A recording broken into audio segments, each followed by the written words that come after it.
pemirsa, Anda menyaksikan Presisi Update bersama saya, Bribtu Zulhami Abdi. Hari kedua Rapat Kerja Teknis Kortas Tipikor Polri tahun 2026 diisi diskusi panel penguatan strategi pencegahan korupsi. Salah satunya melalui penekanan langkah strategis dalam pengawalan pendapatan dan pengeluaran anggaran negara.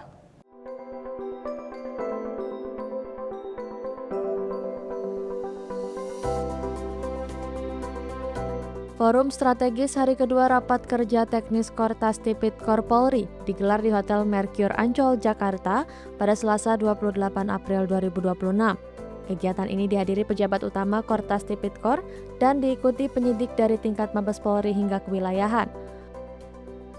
PLT Direktur Pencegahan Kortas Tipikor Polri, Kombes Pol Bakti Eri Nurmansyah, dalam materinya menyampaikan bahwa dinamika global seperti geopolitik dan krisis eksternal berpengaruh terhadap stabilitas perekonomian nasional. Oleh sebab itu, terdapat 4 sektor yang harus diperkuat untuk menjaga target pertumbuhan ekonomi, yaitu sektor energi, industri, finansial, dan pangan. Langkah strategis atau strategic measure dalam pengawalan anggaran negara juga ditekankan dalam forum ini. Upaya ini diarahkan untuk meminimalisir potensi kebocoran pada sisi pendapatan maupun pengeluaran negara. Penguatan dilakukan melalui pengawasan lembaga strategis, audit, serta pelaporan yang terukur. Kira-kira apa strategi pencegahan kita? Tidak lain adalah menutup kebocoran-kebocoran negara, kebocoran keuangan negara. 3 besar dari kebocoran uang negara ini, dari pendapatan dan pengeluaran negara ini, ya, itu ada yang pertama terkait ekspor impor. Ya.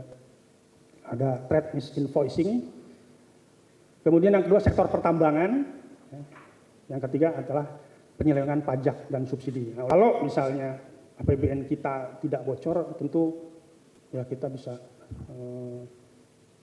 melaksanakan pembangunan ya, dengan baik gitu, untuk kemudian menuju Indonesia yang lebih makmur dan sejahtera. Untuk dalam rangka mencegah kebocoran negara itu apa yang sudah kami lakukan, khususnya di Direktur Pencegahan, begitu.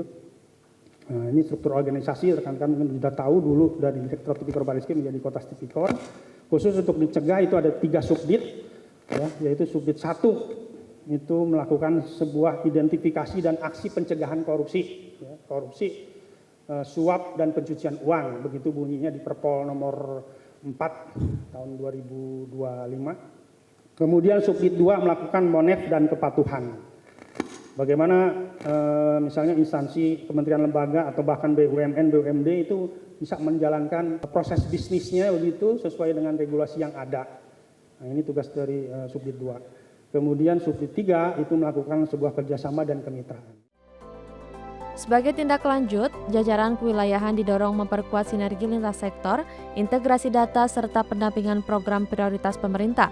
Selain itu, kolaborasi dengan aparat penegak hukum diperlukan untuk pencegahan dan penindakan korupsi.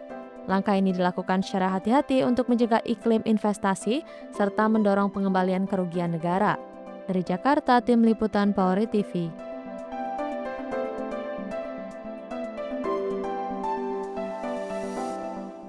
Sekian Presisi Update kali ini. Terima kasih atas perhatian Anda dan salam presisi.